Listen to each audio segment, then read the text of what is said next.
सुल्तानपुर के राजा महाराज मान सिंह के पास भगवान का दिया सब कुछ था। वो बहुत शक्तिशाली, पराक्रमी, अपनी राजा से प्रेम करने वाले एक न्यायप्रिय राजा थे। उनके राज्य में कोई भी व्यक्ति भूखा नहीं सोता था।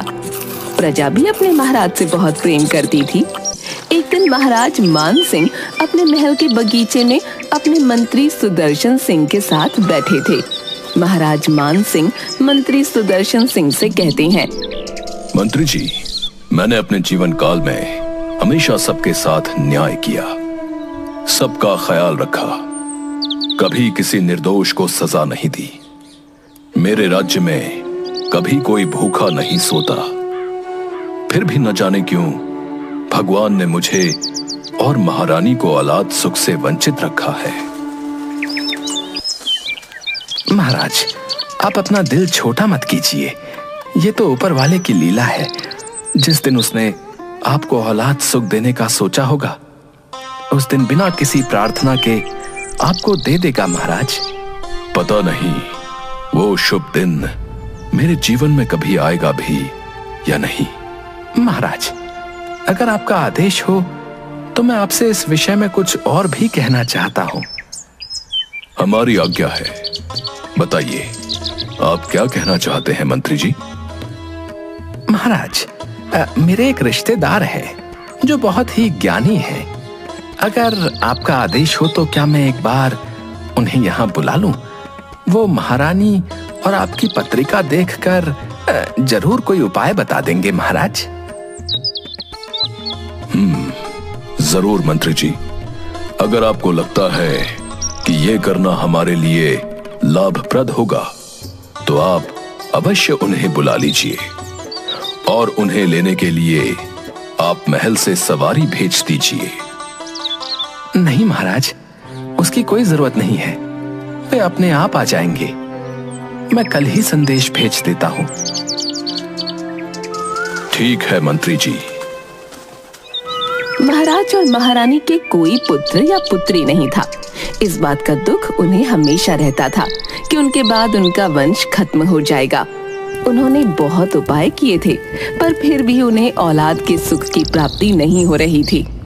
2 दिनों के बाद मंत्री जी ने अपने जानने वाले पुरोहित को बुला लिया। पुरोहित महाराज और महारानी के साथ एक कक्ष में बैठे थे और दोनों की जन्म पत्रिका जांच रहे थे। क्या बात है पुरोहित जी, आप बहुत देर से चुपचाप बैठे हैं और हम दोनों की पत्रिका को देखे जा रहे हैं। कुछ तो बोलिए। महाराज, आपकी पत्रिका में पुत्र दोष है, जिसके कारण आपके घर पर अभी तक कोई औलाद नहीं हुई है और आप इस सुख से वंचित हैं महाराज। पुरोहित जी, ये तो हम पहले से जानते हैं, परंतु इसका कोई उपाय नहीं है। उपाय तो है। आपको भगवान की भक्ति करनी होगी, क्योंकि एक वही है जो किसी भी तरह के दोष और अपराध को क्षमा करता है। पुरोहित जी, हम तो भगवान के आगे रोज हाथ जोड़ते हैं, लेकिन भगवान ने अब तक हमारी नहीं सुनी। महाराज, आपको भक्ति के साथ साथ विश्वास और सेवा भी करनी होगी। आप महल के बाहर एक मंदिर का निर्माण करवाइए और रोज उस मंदिर में भगवान के दर्शनों के लिए चलकर जाइए और भगवान की सेवा कीजिए। पुरोहित जी, क्या मंदिर निर्माण और भगवान के दर्शन से हमारा ये दुख कट जाएगा?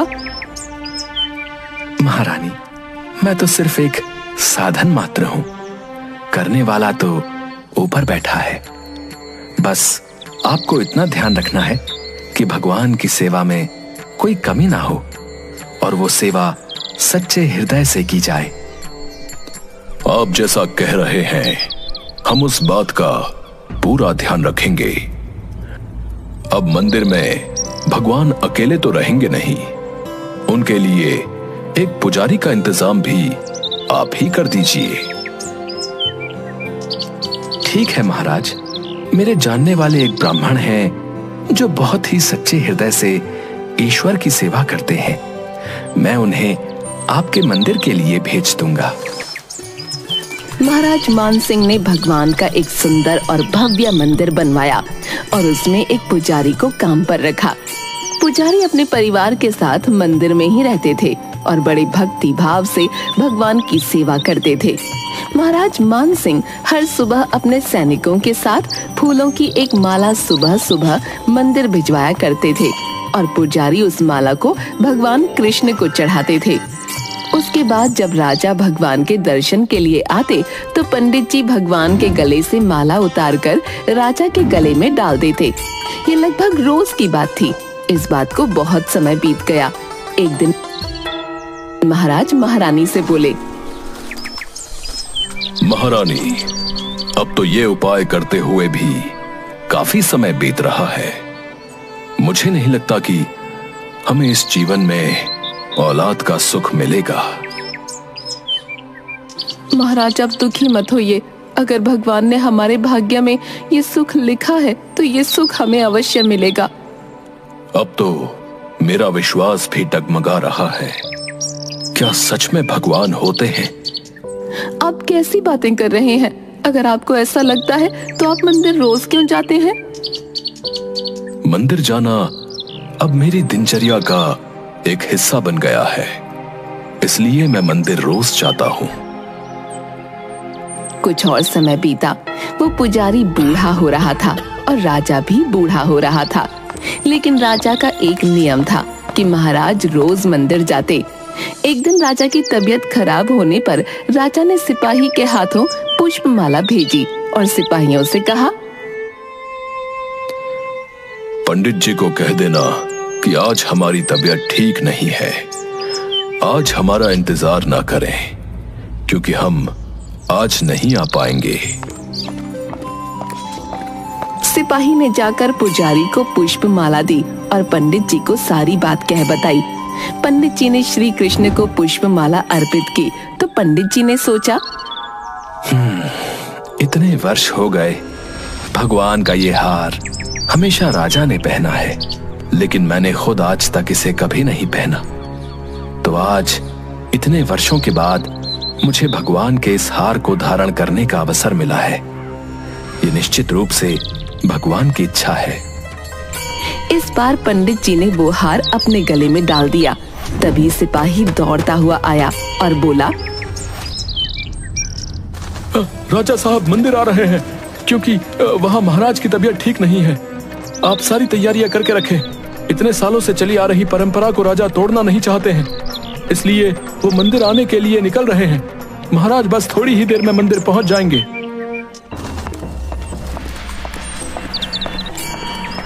पंडित जी ने तुरंत गले से हार उतारकर भगवान को अर्पण कर दिया। पंडित जी ने सोचा कि यदि महाराज को पता चल गया तो वे उसे दंड देंगे। जब महाराज आए तो प्रतिदिन की भांति पंडित जी ने भगवान के गले से हार उतारकर महाराज को पहना दिया।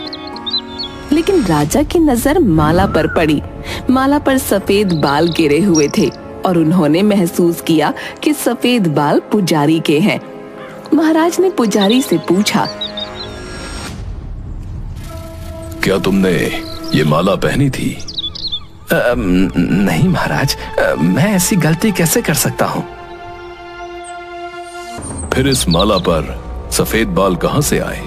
पुजारी जी डर गए और डर के मारे कहा, महाराज, ये सफेद बाल श्री कृष्ण के हैं। हाँ, ये तो भगवान के ही हैं। तुम झूठ बोल रहे हो, हमें धोखा दे रहे हो। तुमने ये माला पहनी थी और अब अपने झूठ को छुपाने के लिए बाल कृष्ण के बाल सफेद हो गए कह रहे हो। महाराज, मैं सच कह रहा हूँ, ये सफेद बाल श्री कृष्ण के ही हैं। बाल श्री कृष्ण के बाल कब सफेद हुए? महाराज, कुछ वर्षों पहले ही बाल श्री कृष्ण के बाल सफेद हो गए थे। महाराज को पुजारी की बात पर तनिक भी विश्वास नहीं था। उन्होंने पुजारी से कहा, ठीक है, अगर तुम्हारी बात सत्य है तो मैं कल सुबह के समय बाल श्री कृष्ण के श्रृंगार के पहले आऊंगा और अपने आंखों से देखूंगा कि उनके बाल सफेद हुए हैं या नहीं। परंतु याद रखना, अगर बाल श्री कृष्ण के बाल काले हुए तो तो इस फरेब के लिए तुम्हें फांसी पर लटका दिया जाएगा। महाराज नाराज होकर चले गए और दूसरी तरफ पुजारी को अपनी मृत्यु दिखाई देने लगी। तभी पुजारी की धर्मपत्नी मंदिर में आई। क्या बात है पुजारी जी, आज आपके चेहरे का रंग क्यों उड़ा हुआ है? क्या बताऊं तुम्हें, आज मुझसे बहुत बड़ा पाप हो गया और मुझे उस पाप की सजा भी मिलने वाली है। कैसा पाप? आप क्या बात कर रहे हैं? मुझे साफ साफ बताइए। आज मैंने अपने मन की चंचलता के कारण भगवान के गले की माला अपने गले में डाल ली और डर के कारण खुद पहनी हुई माला को निकालकर वापस भगवान के गले में डाल दिया। ये तो बड़ा अनर्थ हो गया। अनर्थ भी हो गया और मेरी सजा भी निश्चित हो गई। इस अपराध के लिए महाराज मुझे फांसी पर लटका देंगे। आपने ये बात महाराज को क्यों बताई? पुजारी ने फिर सारी बात अपनी पत्नी से कही। परंतु बाल कृष्णा के बाल तो काले हैं, फिर आपने ऐसा झूठ क्यों बोला? आप महाराज को सच बोल देते और माफी मांग लेते, वे अवश्य आपको माफ कर देते। हाँ, ये करना ज्यादा उचित था, परंतु मैंने महाराज के डर से उनसे झूठ कह दिया था कि बाल श्री कृष्ण के बाल सफेद हो गए हैं। अब कल सुबह जब महाराज आएंगे और बाल श्री कृष्ण के बाल काले देखेंगे तो मुझे फांसी पर लटका देंगे। क्या इस सजा से बचने का कोई उपाय नहीं है? मुझे तो कोई उपाय नहीं दिख रहा। अब मैं भगवान से जाने अनजाने में किए हुए अपराध के लिए क्षमा मांगूंगा और अपने अगले जन्म के लिए प्रार्थना करूंगा। तुम घर जाओ, आज मैं रात को यहीं मंदिर में रहूंगा, भगवान के चरणों में। मैं भी यहीं भगवान के चरणों में ही रहूंगी और उनसे प्रार्थना करूंगी कि आपके द्वारा की गई भूल की आपको माफी दे दें। दोनों पति पत्नी मंदिर में भगवान के आगे हाथ जोड़कर बैठ जाते हैं। पुजारी भगवान कृष्ण को प्रणाम करता है और उनसे बोलता है, भगवान मुझे क्षमा करें। मुझे लोभ हुआ और सोचा कि ये माला मैं भी पहन लूं। भगवान मुझे बचा लो, नहीं तो कल मैं निश्चित रूप से महाराज के हाथों मारा जाऊंगा। पुजारी पूरी रात भगवान से प्रार्थना करता रहा, रोता रहा। पुजारी जी, बाल श्री कृष्ण का मुकुट उतारिए, मैं उनके बाल देखना चाहता हूँ। जी महाराज, जैसा आपका आदेश। पुजारी ने घबराकर बाल श्री कृष्णा का मुकुट हटा दिया और मुकुट के हटते ही महाराज के होश उड़ गए, क्योंकि बाल श्री कृष्णा की मूर्ति के बाल सफेद थे। लेकिन महाराज को लगा कि पुजारी ने फिर से कोई चाल चली है और अपनी जान बचाने के लिए पुजारी ने बाल श्री कृष्णा की मूर्ति के बाल रंगे होंगे। मैं जानता हूँ, आपने अपनी जान बचाने के लिए बाल श्री कृष्ण के बाल सफेद रंग में रंग दिए हैं। पुजारी डर और आश्चर्य से भरा होता है और हकलाता हुआ महाराज से कहता है, महाराज क्षमा करें, परंतु मैंने ऐसा कुछ भी नहीं किया है।